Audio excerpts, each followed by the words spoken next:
Maka hamba tadi mengatakan, Tuhan aku tak sayang aku. Tuhan aku hina aku.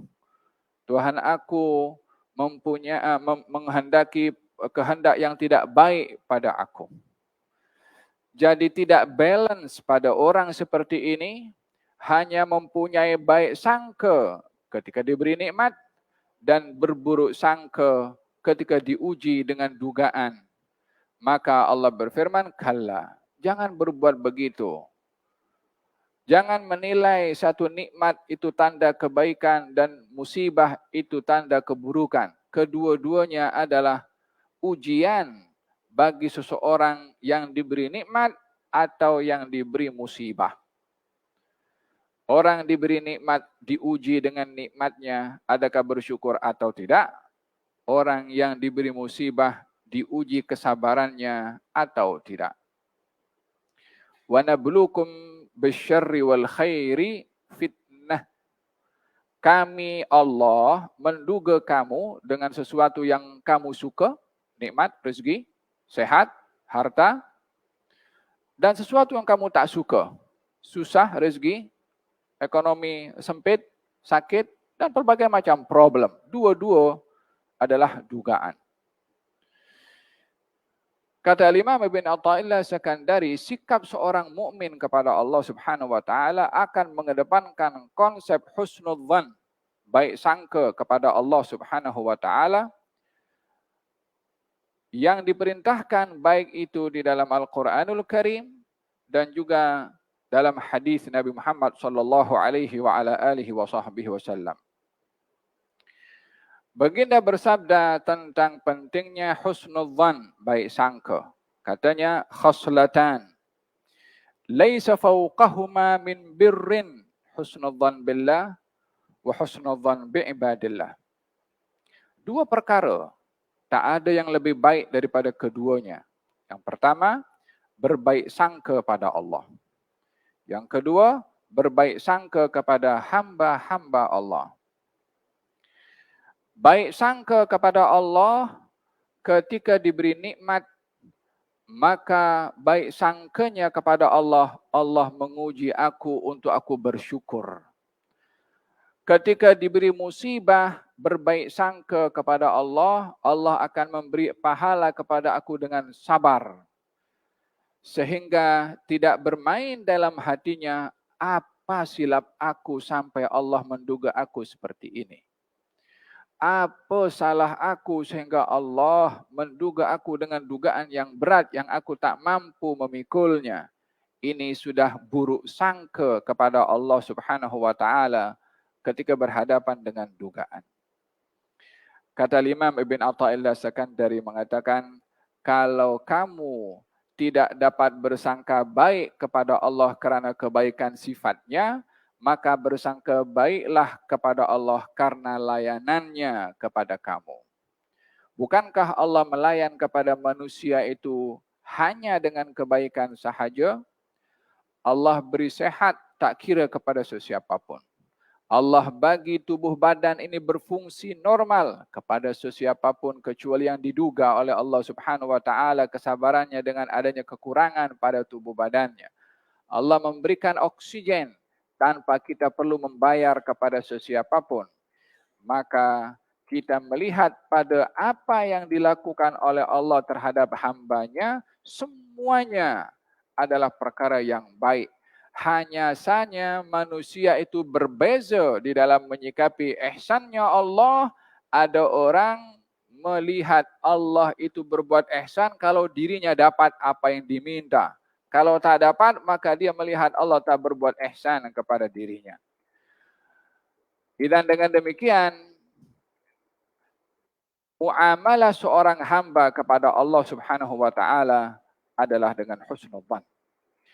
Dalam hadis Nabi Muhammad sallallahu alaihi wa alihi wasallam. Yang hadis ini diriwayatkan oleh Nabi daripada Allah. Namanya hadis Qudsi. Hadis yang Nabi sandarkan kepada Allah. Katanya, Allah berfirman, Ana inda dhanni abdi bi falyadhunna bi ma syaa. Aku ini akan berada pada prasangka hambaku. Maka hendaklah hambaku memiliki prasangka terpulang kepada dia. Ingin memiliki prasangka yang mana satu kepada aku, yakni kepada Allah. Bila orang melihat apa yang berlaku kepada dirinya satu hukuman daripada Allah, maka dia kena hukum oleh Allah. Bukan karena Allah benar menghukum kepada dia, tapi karena buruk sangkanya dia kalau Allah menghukum, maka jadilah itu sebagai hukuman.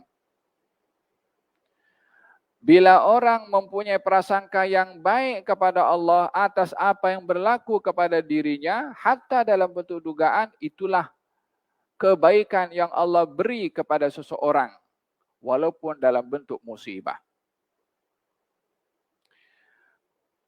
Dalam hadis Nabi Muhammad SAW, beliau bersabda, ada kalanya Allah itu menduga seorang dengan miskin, karena kalau dia dibiarkan kaya, dia makin jauh daripada Allah dengan kekayaannya. Ada kalanya Allah memberi sakit kepada seseorang, kalau dia sehat justru digunakan kesehatannya untuk hal yang dimurka oleh Allah. Ada kalanya Allah memberikan kekayaan kepada seseorang, kalau dia diduga dengan miskin, dia tak mampu berhadapan dengan kemiskinannya. Ada kalanya Allah menduga seorang dengan sehat, yang kalau diduga dengan sakit, dia tak mampu memikul sabar dalam sakit yang dihadapinya. Jadi, hikmah yang disimpan oleh Allah di dalam dugaannya dan juga dalam nikmatnya adalah cukup luas untuk kita melihat di sebalik apa yang berlaku, bukan hanya daripada zahir yang berlaku. Salah satu contohnya, di dalam Al-Quranul Karim Allah Subhanahu wa taala menceritakan dalam surat Al-Kahfi, ketika Nabi Musa berjalan dengan Nabi Khidir, kemudian nampak budak kecil bermain. Nabi Khidir dekati budak itu dan dibunuh oleh Nabi Khidir. Nabi Musa tegur, kenapa kamu bunuh budak kecil yang tak berdosa? Qatalta nafsan zakiyatan bighairi nafsin laqad ji'ta syai'an nukra. Hai Khidir, kenapa engkau bunuh budak kecil? Bukan dengan sebab yang benar. Budak itu bukan bunuh orang. Budak itu bukan melakukan jenayah sehingga engkau bunuh dia. Kamu telah melakukan perkara yang mungkar, kata Nabi Musa.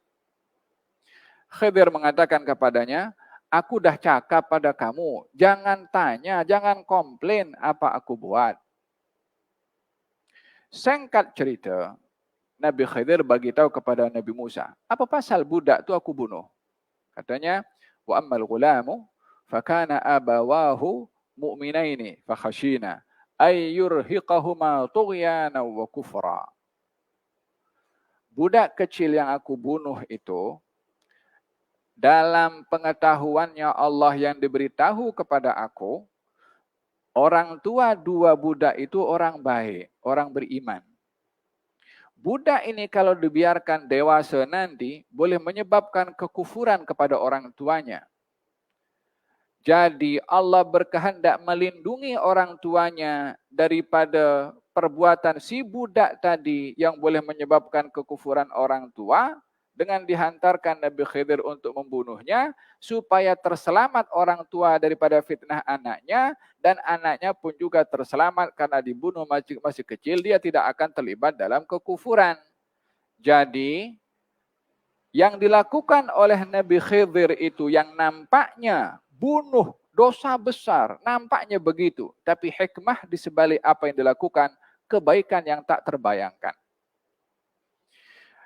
Dalam contoh ini, Allah ingin memberitahukan bahwa apa yang kita hadapi dalam hidup ini, walaupun nampaknya ia adalah satu perkara yang berat untuk dilalui oleh seorang manusia, khususnya bagi orang yang beriman, di sebalik apa yang kita nampak berat, sejuta kebaikan disimpan oleh Allah Subhanahu wa taala.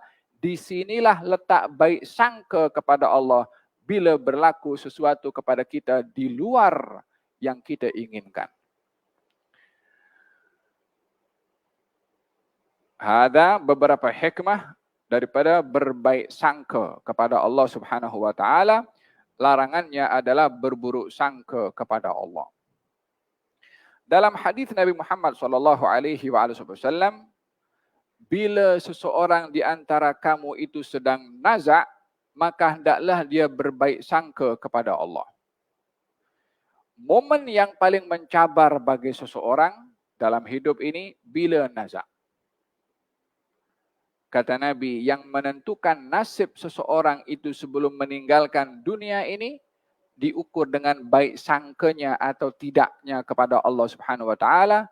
Kata Nabi SAW, jangan ada di antara kamu yang meninggal dunia melainkan memiliki baik sangka kepada Allah. Saat nazak itu Allah Ghafur, Allah Rahim. Walaupun dia orang berdosa, walaupun dia orang banyak melakukan perkara yang mungkar, mungkin saja itu husnudzan kepada Allah menjadi sebab terhapusnya dia punya salah silap. Allah bila ingin menghapuskan dosa, siapa yang akan menghalang kehendak Allah Subhanahu wa taala?